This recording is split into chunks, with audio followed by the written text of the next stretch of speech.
Snow falls over the city like the sky is slowly forgetting itself, letting go of all its white memories one by one. It is the last night of the year.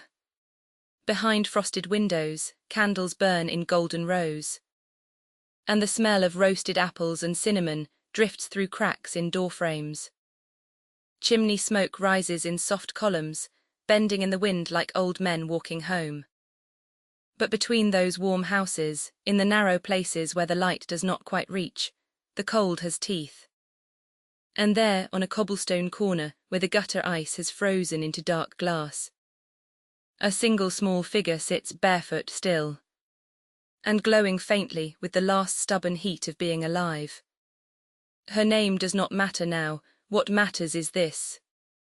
She is a girl no older than 9, and she sells matches from a tray made of broken wood. Her fingers are the colour of winter plums. Her shoes were lost hours ago, one taken by a passing cart, the other by a boy who laughed as he ran. She does not chase things anymore. She has learned that the world moves too fast for small hands. Once her grandmother held those hands and told her that every flame, no matter how brief, was a tiny life doing its best. Her grandmother smelled of wool and warm bread, and when she laughed, even the cat would come closer. But her grandmother lives now only in the place between remembering and sleep. The girl clutches her matches, she has 5 left, the night is long and no one is buying. She strikes the first match against the stone wall, it catches. And in its trembling halo, the strangest thing happens, the wall dissolves. And she sees a cast-iron stove, black and enormous, with brass feet shaped like lion paws. Heat pours from it like a living breath. She reaches toward it and the match dies. The wall returns, solid and cold. She stares at the spent match in her fingers. Something in her chest turns over, not hope exactly, but its ghost. She strikes the second. This time a table appears, set with a roasted goose so golden it seems lit from within, surrounded by red currants and steaming potatoes. She can smell it, her mouth aches, the match burns down to her fingertip and the table vanishes like smoke. She does not cry, she is past crying, but she strikes the third. The third match shows her grandmother.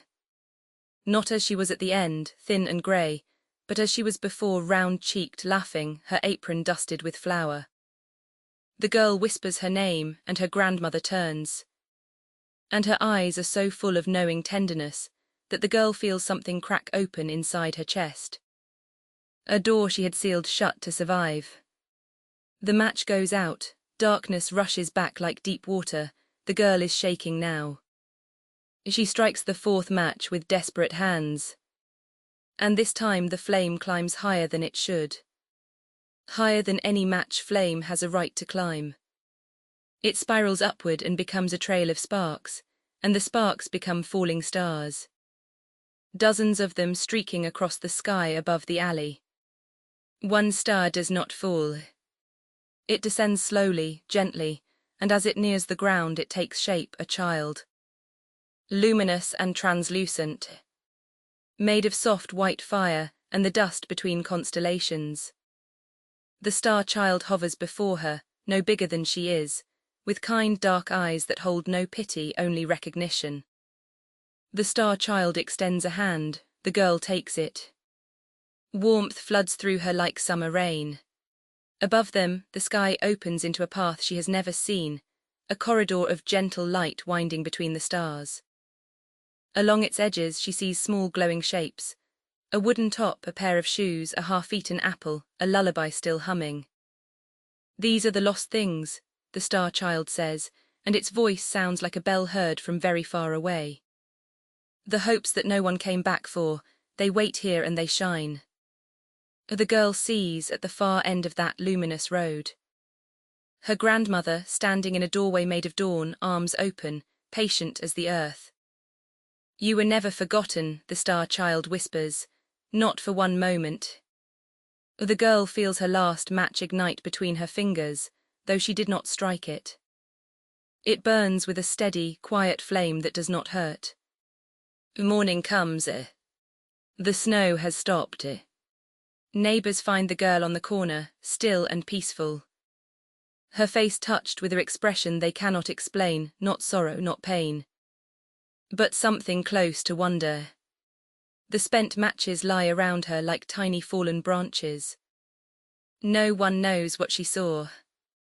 But that morning a new star appears low in the winter sky, faint and persistent, burning just above the rooftops where the light has always been the thinnest. And the children who see it, the lonely ones, the ones the world has not yet found, they feel, for a moment, inexplicably warm.